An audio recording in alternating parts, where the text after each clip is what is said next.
Labdien, mežāži, Taro aprīlim.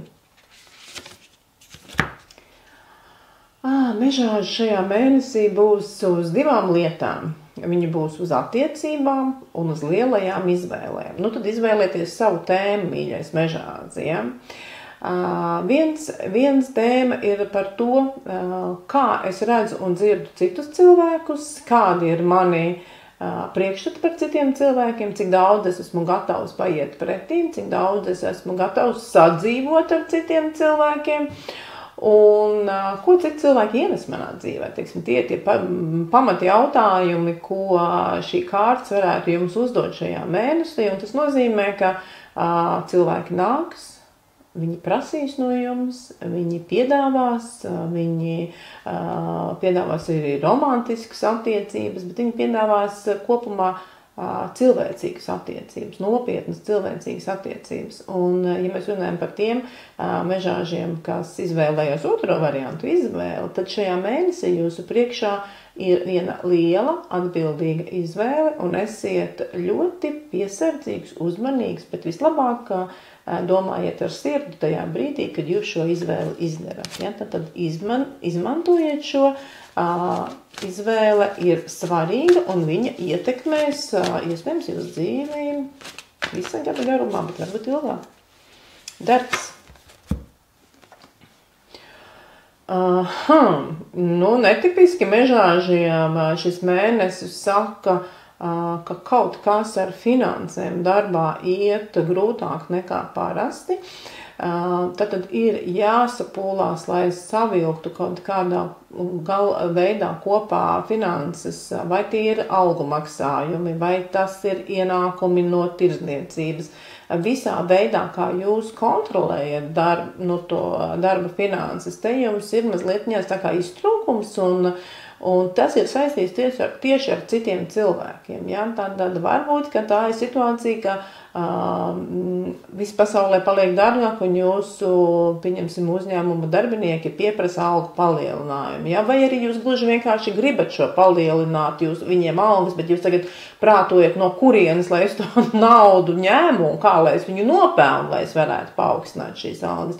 Jā, ļoti atbildīgi, kā jau mežāžiem šī kārta saka, ka skaitiet, rēķiniet, kalkulējiet, ieguldiet un domājiet par ilgtermiņa finansēm, jo šeit ir vēl viena tēma, kas var būt, ja ka nav kas strādā, pietrūks darba roku, pietrūks enerģijas, kas tur to biznesu vai to profesionālo sfēru uz ūdens. Tas nozīmē, ja jums ir vajadzīgi partneri, vai ja jums ir vajadzīgi klienti, vai jums ir vajadzīgs kāds cilvēks darbā piesaistīt, iespējams, ka ir problēmas ar to. Man nav ko ņemt, nav neviena, ko es varētu, nav neviena laba, ko es varētu ņemt.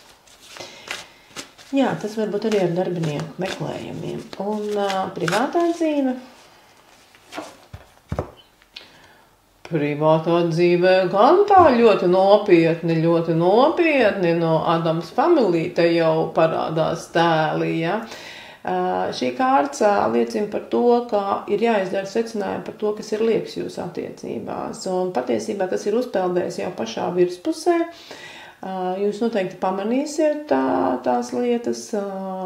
Tas ir senas lietas, tas nav absolūti pilnīgi nekas jauns, tās ir senas lietas, ko jūs visdrīzāk partnerībā jau esat runājuši, cilājuši, pārdomājuši, un šajā mēnesī viņas tā mazliet sāsinās, lai no viņām atvadītos. Viņas sāsinās tādēļ, lai viņas būtu pamanāmas, lai viņas būtu redzamas. Ja? Un, ja jums ir sen runa par kaut ko jūsu ģimenē jūs vairs nedarīsiet, tad šis ir foršs mēnesis, lai vienkārši atteiktos no kaut kā. Jo ar kārti mēs varam atteikties no atkarībām, mēs varam atteikties no daudzām nepatīkamām lietām, kas gluži vienkārši traucē mūsu ģimenei kopā būšanu. Tiem cilvēkiem, kas tikai meklē attiecības, šī nav laba kārtas attiecībām, jo, redziet, tā ir staigāšana pa veciem grābekļiem. Tas nozīmē, ka šis mēnesis labāk ir tādā retrospekcijā saprast, nevis ko man vajag, bet visdrīzāk, ko es nepieņemšu nekādā gadījumā. Ja jums ir šis saraksts sastādīts, tad viņu pārskatiet, ja? Jo, manuprāt, ir ļoti svarīgi zināt, ar ko es noteikti kopā nedzīvošu, vai kādu īpašību vai kādas lietas es nekādā gadījumā nepieļaušu savā dzīvē, savā partnerī, sev blakus, un šī ir galvenā tēma. Ja? Tad iešana uz priekšu bez atgriešanās, jo ja jūs tagad, piemēram, iepazīsties ar kaut ko jaunu, tas varētu nozīmēt, ka jūs izmēģiniet praksē to, ko jūs negribējāt. Ja? Jūs izmēģinājāt to vēl vienreiz, jums atnes parādu, varbūt šito tu negribēji. Ja? Nav vajadzīga kāpt jaunās šķībās iekšā, ja jūs jau zināt, ko jūs negribat, tad to mēs izmetam ārā no savas dzīves šajā mēnesī. Un padoms. Padoms mežāžiem.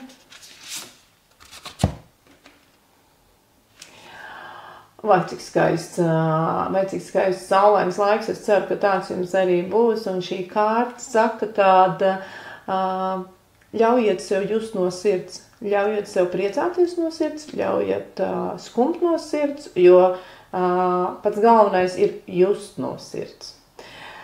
Tāds ir brīnišķīgs mēnesis, mīļie mežāži, tiksimies atkal nākamajā. Uz tikšanos!